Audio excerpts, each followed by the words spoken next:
This video is produced as one of our video series on practical I Ching, the algorithm of changes. The focus of this video is to respond to many FAQ regarding to the myth of I Ching. On the surface, I know I Ching contains text that's seemingly cryptic, and the abstract symbols seem like some voodoo magic or some divine symbols. I want to assure you that I Ching is not as difficult to learn as you might think. To understand I Ching and let it be useful in your life, you don't need to have an advanced degree, nor possess some supernatural sensitivity, nor even understanding of the Chinese language. As a producer of this video series, our goal is to bring this great wisdom to the modern world through our videos, websites, and even open source software, all using words and description that all English speakers can understand. We have to remember that I Ching itself was never intended to be cryptic nor divine. It was more like a science than art. Just like any other knowledge-based wisdom throughout human history, I Ching was actually a set of very systematic knowledge from which many great Chinese philosophers such as Kongzi and Laozi developed their legendary school of thoughts. Because I Ching was written to cover all aspects of our spiritual and material lives, reader who had gone through certain aspect of life may get certain I Ching concept much more easily than those who had not. Therefore, we believe having or seeing a wide variety of life experiences is actually the key advantage of understanding I Ching effectively. As a matter of fact, ancient I Ching has many interpretation versions by both Chinese and Western scholars.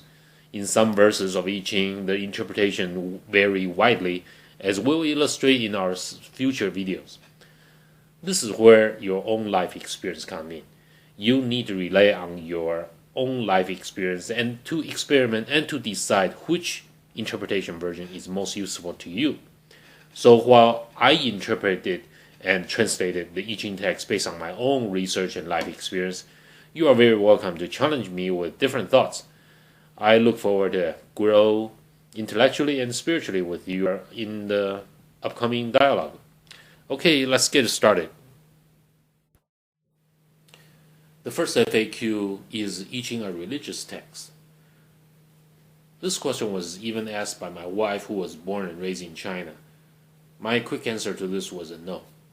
After studying both I Ching and Bible for many years, my answer is still a no. Why is this the case? Well, if you study I Ching in depth, you will realize all contents of I Ching are logical and sensible. There are no divine mysteries inside I Ching.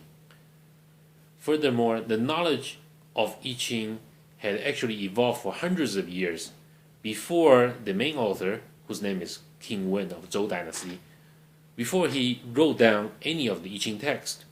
So apparently King Wen digested the knowledge as a human being with no claim of divine assistance, and then, based on his understanding, he wrote down the I Ching text. Another historical fact was the person Confucius. Confucius wrote down several interpretation books to help others understand I Ching better. And many of his commentaries are essential study material for anybody who try to understand I Ching, even till today. Another historical figure was Laozi. Laozi was a real human being with no claim of divine assistance. He digested the content of I Ching and published the famous Jing. So you can see the traces of I Ching philosophies throughout his Jing publishing. Although I Ching was not written as a defined text, however, you see the word religious ceremonies being mentioned in many places inside I Ching. But almost all the time when you see the word religious ceremonies being mentioned in I Ching, the intention was to let the frivolous thoughts of the reader precipitate or settle down and let the trust and sincerity rise from within. That was the intention. It was depicting a mental state where people settle down and be sincere. And this appears in many hexagrams and verses. So that is the role of religious ceremonies inside the I Ching text. Again, no implication nor intention to indicate any divine mysteries or divine intervention. The next FAQ is, how does studying I Ching benefit our lives? Well, I Ching was not written to be an academic puzzle. It contains wisdom and teaching that can benefit our lives. Here I will outline 3 angles of how I Ching delivers such benefits to us. The first angle is organization. The way I Ching is organized, it allows the reader to digest the wisdom part by part, aspect by aspect, more or less independently. So within each part or aspect, it prompts the reader to think rationally and systematically from the perspective of causal effect. This kind of organization allows the reader to easily relate the part of life or aspect of life they are familiar with, they have a lot of life experiences on, and focus on that aspect and in conjunction with the I Ching teaching, and therefore thoroughly absorb and digest that part of I Ching. The second angle to this benefit of the delivery is the angle of definition. I Ching has some unique definition about the concept of right and wrong. It's using the concept of right and wrong to articulate the benefit of being righteous from a very practical angle, not just some divine or moral requirement.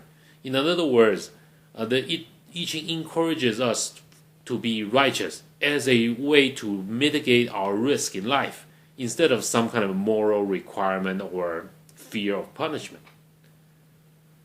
The third angle to this delivery is motivation.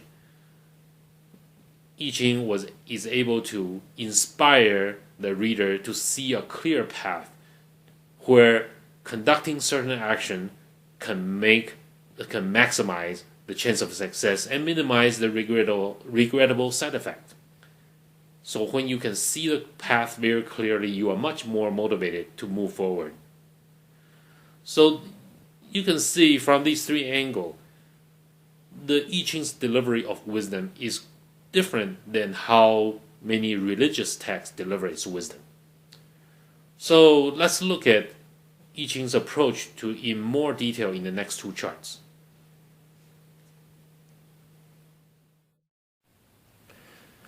As we mentioned previously, I Ching has a practical approach to the concept of right and wrong.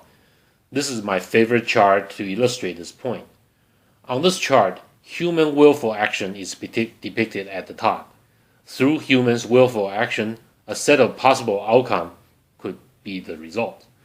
The outcome ranges from auspicious or lucky on the left end to the misfortune on the right end. If humans' willful action produces outcome toward the right half of the spectrum, the willful action was more wrong. If the human's willful action produces outcome toward the left half of the spectrum, the willful action was more right.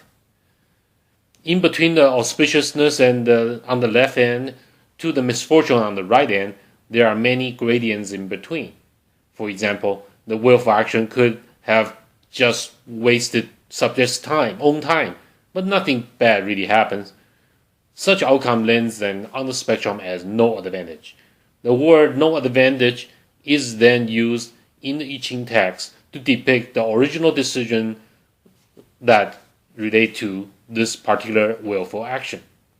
In many instances where rewards outweigh risk, or nothing bad shall happen, the I Ching text would indicate so and prompts the reader to move forward under such depicted circumstances.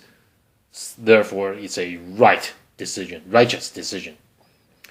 It is very important to note that in this kind of structure, it implies a non-deterministic world.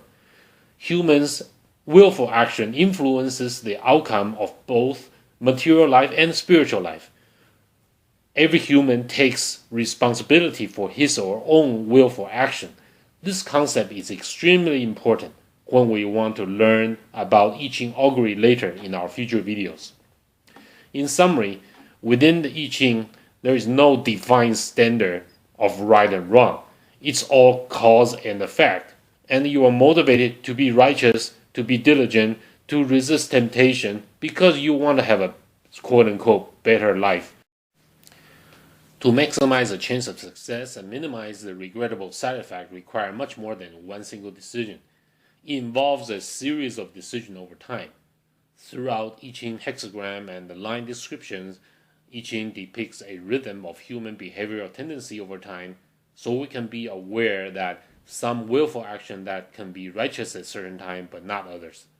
So let's use this chart to illustrate this point. A person, let's call him or her a subject's action bring him or her to the state of auspiciousness. It is easy for and natural for that subject to continue on the path that which led to the initial auspiciousness, and but the circumstances start to change over time.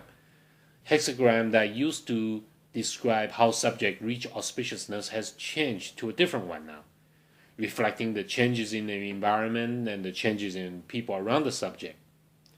If subject remains stingy in recognizing and adapting the changes, the willful action that brought subject's original auspiciousness can produce undesirable results instead.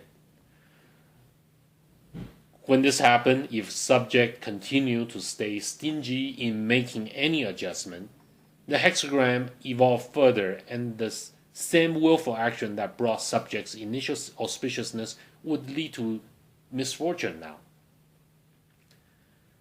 At the stage of the misfortune, finally the subject is motivated to recognize and adapt to the changes. So the subject initiates a series of willful actions that are based on his or her own remorse or of what has gone wrong. So the subject, remorse, and environment and people around the subject start to change further. Persistently moving on such correction and adjustments, subject finally got back to the state of auspiciousness. Hopefully this time the subject learned the lessons and will be very cognizant and very adaptable to all the changes around in order to maintain this auspicious status quo. Isn't this the rhythm that you have experienced in your life? Isn't this the same rhythm that governed the rise and demise of many great companies we see? So if you have insight to this kind of cycle and you know where you are in this cycle right now, then aren't you motivated to make some righteous decision to maintain and achieve auspiciousness? Of course, if your life intention is to experience misfortune, you can also use this cycle, this rhythm, to maximize your exposure to misfortunes.